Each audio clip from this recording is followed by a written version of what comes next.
the floating world adventure. At exactly 7:03 in the morning, something impossible happened. A spoon lifted out of a cereal bowl and didn't fall. It just hovered. For a moment, no one noticed. Then the milk droplets stopped midair. A newspaper froze as it slipped from someone's hand. Outside, a bicycle gently rose, inch by inch, as if an invisible hand was pulling it upward. A dog barked loudly, then yelped as its feet left the ground. Its leash dangled, its ears flapped, and it began paddling in the air. And then people began floating. Screams echoed across Maplewood. Some laughed in disbelief. Some panicked. A man grabbed a lamppost with both arms, his legs kicking helplessly in the air. A little girl giggled as she drifted upward like a balloon, until her mother pulled her back down. Cars lifted slightly off the ground, their wheels spinning slowly in the air. Trees swayed, their roots loosening. The world had lost its weight. In the middle of it all, Arav stumbled forward, then suddenly felt his feet lift. Whoa! He grabbed onto a street lamp just in time. Mira! Kabir! Leela! Hold on! One by one, his friends grabbed onto the pole, their bodies floating sideways. Kabir spun slightly, trying to steady himself. Okay. This is not normal. Mira looked around, her face tense. No, something is really wrong. Leela, even now, was thinking. Her eyes scanned everything, the floating objects, the uneven movement. This isn't random, she said quietly. This is unstable. Just then, a bicycle nearby jerked in the air. It froze, then dropped halfway, then floated again, like something was glitching. Arav stared. Did you see that? Lila nodded slowly. Gravity isn't just gone. She looked up. It's breaking. And that's when the sky cracked. A thin, glowing line spread across the blue sky. At first, it was small. Then it widened, splitting, stretching, like glass under pressure. Light poured through the crack. Bright, blinding, but inside it, something moved. Dark, shifting, watching. The four friends fell silent. Even the chaos around them seemed to fade for a moment. Mira spoke first. We need to understand what's happening. Lila took a deep breath. There's something I read a long time ago about a force that controls gravity. Kabir blinked. You mean like a person? Yes, she said. A keeper. Arav looked toward the distant hill outside town. If that's true, then we need to find them. The journey wasn't easy. Without gravity, every step became a struggle. They had to pull themselves forward using railings, fences, anything they could grab. At one point, Kabir lost his grip and began drifting upward. Guys! Mira lunged forward and caught his hoodie just in time. Got you. Kabir exhaled. Okay. I officially hate flying.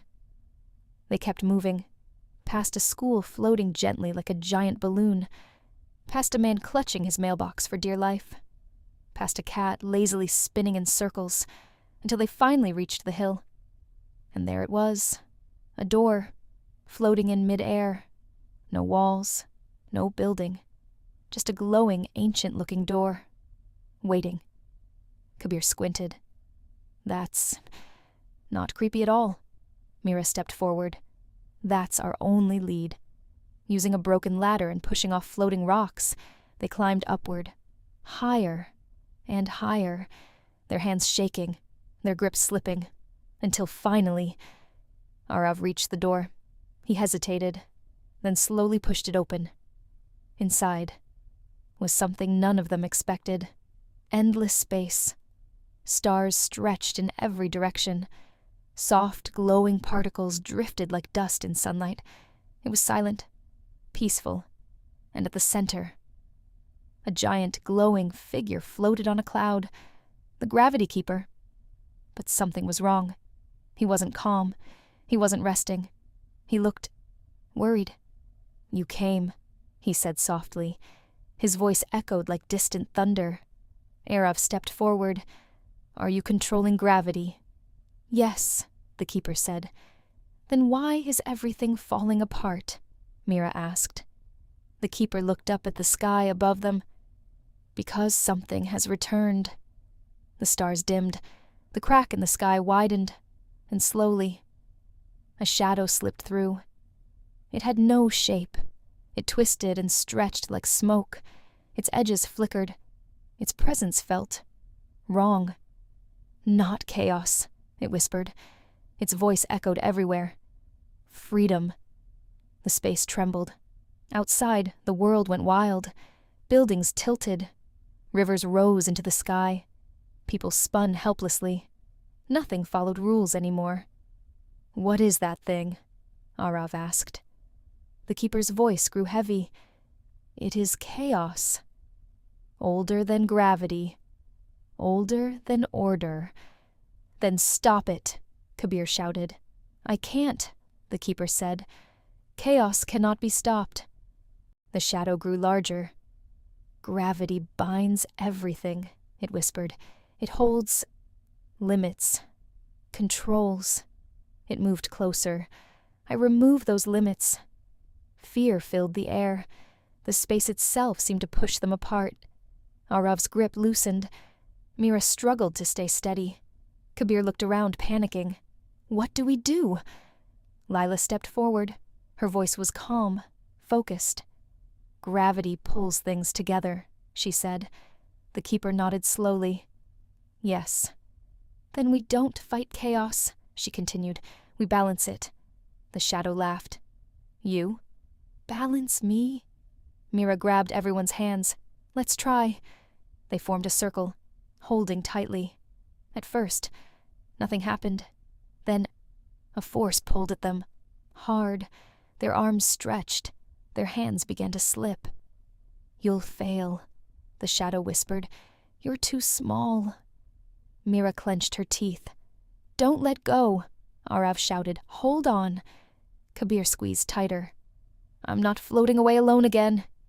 Lila closed her eyes. "Stay together."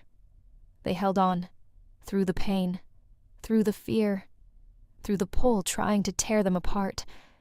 And then a light appeared, soft, warm, steady, not pulling, not pushing, balancing. The shadow paused. "What is this?" The keeper smiled. "Harmony."